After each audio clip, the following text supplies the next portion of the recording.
So this whole course has been about automating as much as we possibly could, just using content and guidance.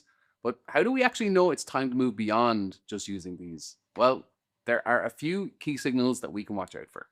So the first thing is that you'll tend to note your automation rate sometimes stops climbing, is going to slow right down and actually start to plateau. Now, this can happen when you're nearing your ceiling, or it can actually happen at different points along your journey. And these plateaus are not a bad thing. They're literally a sign that you need to change up your tactics. Another signal is to be found in the recommendations tab. So if you look at the screen and find that there are no content gaps listed, this means it's time to move on to those data and action gaps. This is the system literally telling you that you're ready to start focusing on these areas and move beyond just using content. We can see the same pattern in the Topics Explorer. So if we dig into our highest volume, lowest resolution topics, we'll find that these actually can't be resolved with content. So when you see signals like these, it's time to start equipping Fin with data connectors and procedures so that it can resolve more complex queries. These are the things that are going to supercharge your return on investment that you can get from Fin. But the only thing is that they often require engineering resources to get started. So here's a few tips on how best to frame those asks when you're dealing with internal teams and your execs. The first thing you want to do is tie them to existing metrics that your stakeholders already care about. You actually saw how we did this in the last lesson.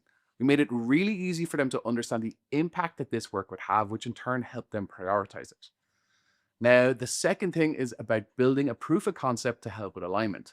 So this could be a working version of a procedure for one of your use cases, or even just a part of a procedure. This is going to act as a concrete anchor to help your stakeholders understand what you're trying to do and the impact that it's going to have. And it's going to be so much easier for them to say yes when they can actually see how feasible that it is. So the third and final tip is before you ask anyone for anything, confirm exactly what you need and who can actually give it to you. Because sometimes it's not the engineering team who owns the API you need access to, it's the billing team. The other thing is engineering leaders often get scared at the idea of a vague request for help. So if you can be super specific about what you need, how much effort and time it will take, it's going to help a lot.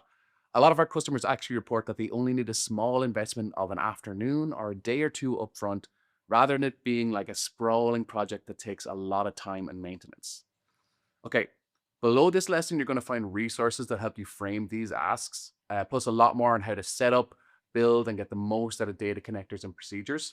If you think back to the start of this course, we had your floor, where you're starting from, we had your ceiling, and along the way during this course, we've covered how to get from one point to the other. And now you know that along the way, there will be plateaus, but that these are just signals for you to move beyond content.